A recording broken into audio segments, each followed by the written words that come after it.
Hello, we're at Cypress Cemetery on Saybrook Point in Old Saybrook. And in particular, we're here to look at the old burial ground portion of Cypress.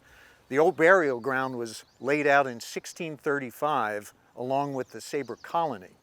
The reason we're here is to look at funerary art, the carving of the old tombstones here.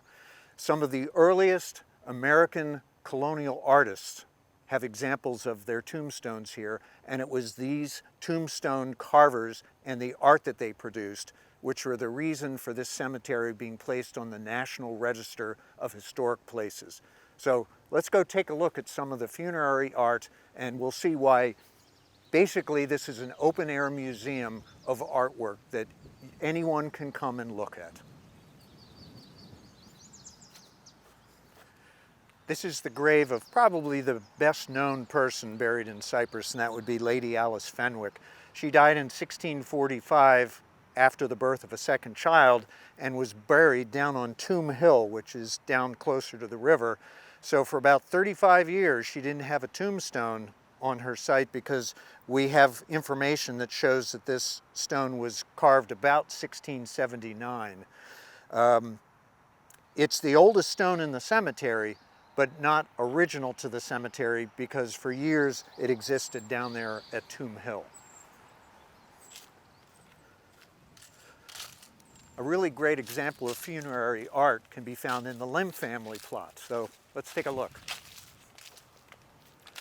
This is the Lind family plot. This is one of the oldest plots in the old burial ground and one of the most significant when it comes to stone carving and funerary art. For example, we have Susanna Lind's stone over here. Her stone is the oldest original stone in the cemetery, and it was carved by Boston school carvers, and we know that because it's blue slate and it has a design that's typical to that school as well, a skull and gnashing teeth at the top. Then over here we have Susanna's mother, who died in 1709. Her stone was carved by one of the earliest prominent Connecticut River Valley carvers. That stone is made out of the red sandstone that comes from the Portland quarries up in Portland.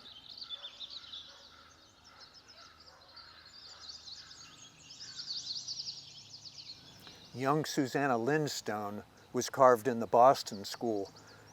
A typical characteristic is the skull and gnashing teeth with the wings you see on the top. This is the oldest original stone to the cemetery. Susanna died in 1685.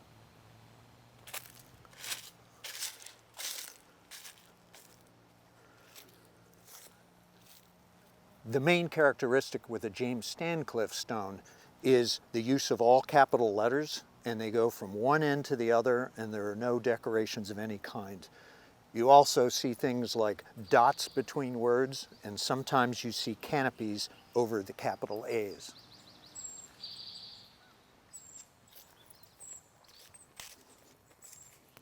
Here's another example of a stone carved by a prominent Connecticut River Valley carver. This one was carved by Thomas Johnson I. There were several Thomas Johnsons, his son and his grandson. What you see on this stone that's typical to Thomas Johnson is this skull and wings at the top. You see this chain line across here, and then at the bottom of the finial you see this almost six-pronged fork. If you see these features, you know it's a Thomas Johnson I stone.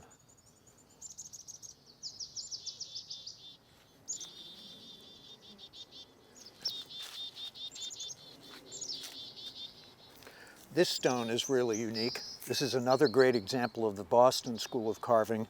This is a piece of slate, and one thing you can tell is that slate is really durable and it holds up well. The engraving is all very clear despite how old this stone is.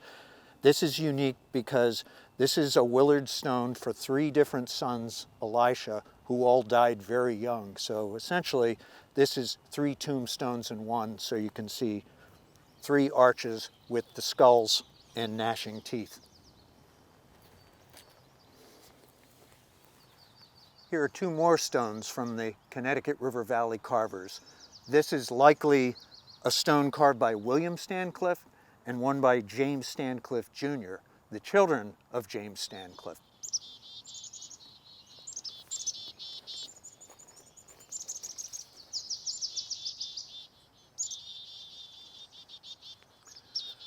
This is a somewhat unusual marker in Cypress. This looks like stone, but it isn't stone. They're affectionately called zinkies because they're made out of a zinc alloy. They were thought to be great alternatives to carving because it looks like stone, but it holds up much better than some of those sandstones we've looked at.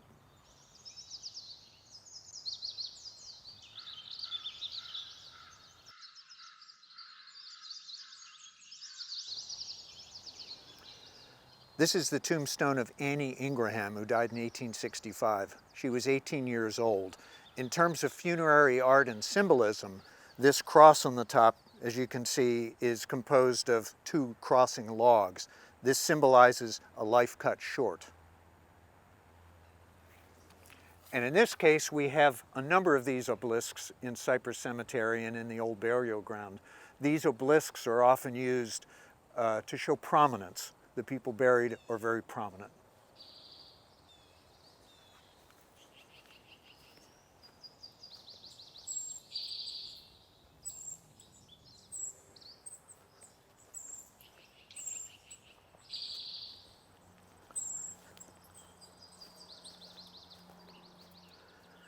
This tombstone is carved by John Johnson, not related to the Thomas Johnsons. This is another example of the Connecticut River Valley School of Carving. This is actually Connecticut River Valley ornamental. You can tell it's a somewhat larger stone. It has more design around the edges. And for John Johnson, some of the features that you recognize are teardrop-shaped eyes with pupils that are looking up, a nose that actually has what looks like nostrils, and upturned wings that go up into this void here, and also a crown.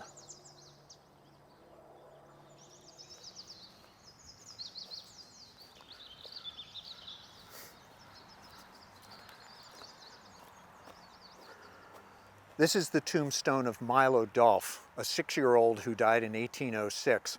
The significance of this stone is that it was his father who carved it, Charles Dolph, who was a prominent stone cutter who lived here in Old Saybrook.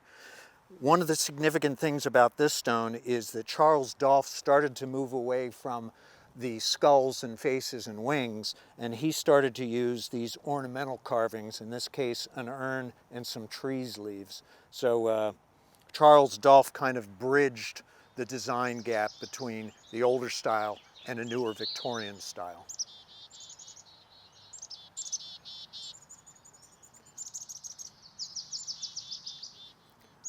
Many cemeteries have examples of government-issued footstones for veterans, in this case the French and Indian War and the Revolutionary War.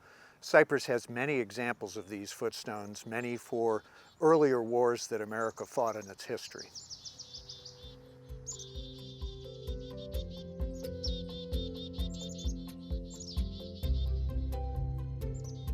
Thanks for joining us on this tour of the funerary art at Cypress Cemetery on Saybrook Point. Now this is just a taste of what's here, so come on down yourself and have a look.